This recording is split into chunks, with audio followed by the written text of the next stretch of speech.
Hi viewers, welcome to our channel. இந்த வீடியோல என்ன பார்க்க போறோம் அப்படினா லாஸ்ட் இயர் 2023 டிசம்பர்ல நீங்க எல்லாரும் வந்து DRB எக்ஸாம் டிஸ்ட்ரிக்ட் வைஸா எழுதிருந்தீங்க. அந்த ரிட்டன் எக்ஸாம்ல யாரெல்லாம் பாஸ் ஆனீங்களோ அவங்க எல்லாருக்கும் வந்து பாத்தீனா ஃபேஸ் டு ஃபேஸ் இன்டர்வியூ ஜனவரி 2024ல நடந்துச்சு.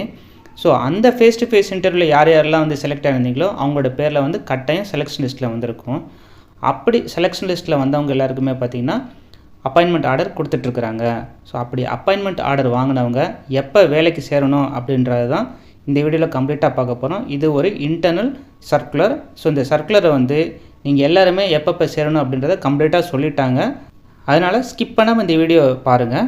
அது மட்டும் இல்லை, முதன்முறையாக நம்ம சேனலில் வீடியோ பார்க்குறவங்களா இருந்தீங்கன்னா மறக்காமல் நம்ம சேனலை சப்ஸ்கிரைப் பண்ணி வச்சுட்டு பாருங்கள். ஏன் அப்படின்னா இந்தமாதிரி உடனுக்குடனே அப்டேட்டை நம்ம இந்த சேனலில் போடுவோம்.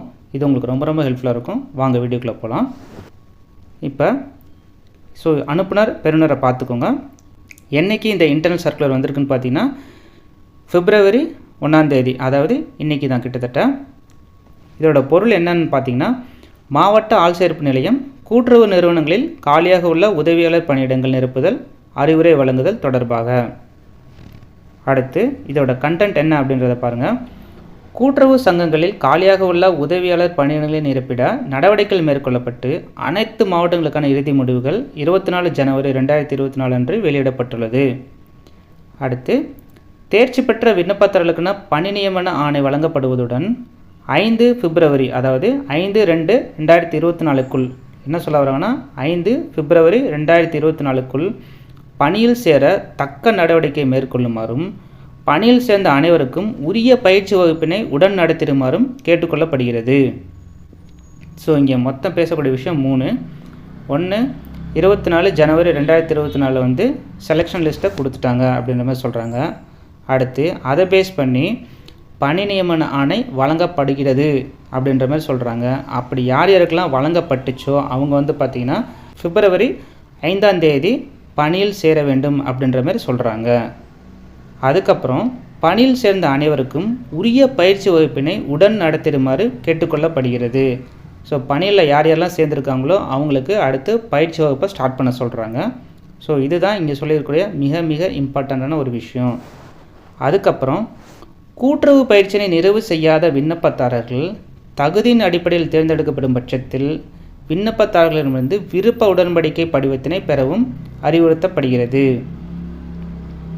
அதாவது இங்கே என்ன சொல்கிறாங்கன்னா, நீங்கள் டிசிஎம் கோர்ஸ் முடிச்சிருக்க மாட்டீங்க, ஆனால் வந்து நீங்கள் இன்டர்வியூவில் பாஸ் ஆகிருந்தீங்க அப்படின்னா உங்ககிட்ட என்ன சொல்கிறாங்கன்னா, நீங்கள் விருப்ப உடன்படிக்கை படிவத்தை ஃபில்லப் பண்ணணும் அப்படின்னு சொல்கிறாங்க. இது தொடர்பான பணிசேர் அறிக்கை மற்றும் விருப்ப உடன்படிக்கை பெறப்பட்ட விபரத்தினை உடன் இவ்வலுவலகத்திற்கு அனுப்பிடுமாறு கேட்டுக்கொள்ளப்படுகிறது. ஸோ இந்த ரெண்டையுமே வாங்கி எங்களுடைய அலுவலகத்துக்கு அனுப்பிச்சி வைங்க அப்படின்ற மாதிரி இந்த ஒரு இன்டர்னல் சர்க்குலர் சொல்லுது. ஸோ இதுதான் வந்து இம்பார்ட்டான விஷயம் இந்த இன்டர்னல் சர்க்குலர் பொறுத்தளவு. இப்போ வந்து இதை அந்த வீடியோ பார்த்தோன்னே நீங்கள் பேனிக் ஆகாதீங்க. ஏன் அப்படின்னா சில மாவட்டத்துக்கு வந்திருக்கு, சில மாவட்டத்துக்கு வரல. உதாரணம் வந்து பார்த்திங்கன்னா விழுப்புரம், சென்னை, கள்ளக்குறிச்சி உங்களுக்குலாம் வந்துருச்சு அப்படின்ற மாதிரி எங்களுக்கு ஒரு நியூஸ் வந்துச்சு. இப்போ நீங்கள் கட்டாயம் பண்ணக்கூடியது ஒரே ஒரு விஷயந்தான். நம்மளுடைய சப்ஸ்கிரைபர், இந்த வீடியோ பார்க்குற சப்ஸ்கிரைபர் வந்து உங்கள்கிட்ட ஒரு ரெக்வஸ்ட் என்னென்னா, நீங்கள் கட்டாயம் கமெண்ட் பண்ணுங்கள் எந்த மாவட்டத்துக்கு வந்திருக்குது. இப்போ உதாரணமாக வந்து பார்த்திங்கன்னா நீங்கள் சென்னை அப்படின்னா நீங்கள் உங்களுக்கு சென்னையில் எங்கே வந்திருக்குது எங்கே வரலை அப்படின்றத தெரிஞ்சால் கட்டாயம் கமெண்ட் பண்ணுங்கள். ஏன் அப்படின்னா நம்ம சேனலில் வீடியோ பார்க்குற மற்ற ஒரு வியூவருக்கோ இல்லை நம்ம சப்ஸ்கிரைபருக்கு அது ரொம்ப ஹெல்ப்ஃபுல்லாக இருக்கும். இந்த நியூஸ் வந்து அவங்களுக்கு பேனிக் கிரியேட் ஆகாமல் இருக்கும். இல்லைனா பயப்படுவாங்க, எங்களுக்கு வரலை உங்களுக்கு வந்துருச்சு அப்படின்ற மாதிரி ஒரு குழப்பத்தை கிரியேட் பண்ணும். அதனால தான் சொல்கிறேன், கட்டாயம் கமெண்ட் பண்ணுங்கள் எந்தெந்த மாவட்டத்துக்கு வந்திருக்குது எந்தெந்த மாவட்டத்துக்கு வரலை அப்படின்றத கமெண்ட் பண்ணுங்கள். இந்த வீடியோ உங்களுக்கு பிடிச்சிருந்துச்சுன்னா மறக்காமல் இந்த வீடியோக்கு ஒரு லைக் பட்டனை கிளிக் பண்ணி விட்டுருங்க. மீண்டும் மற்றொரு காணொலியில் சந்திப்போம். தேங்க்யூ.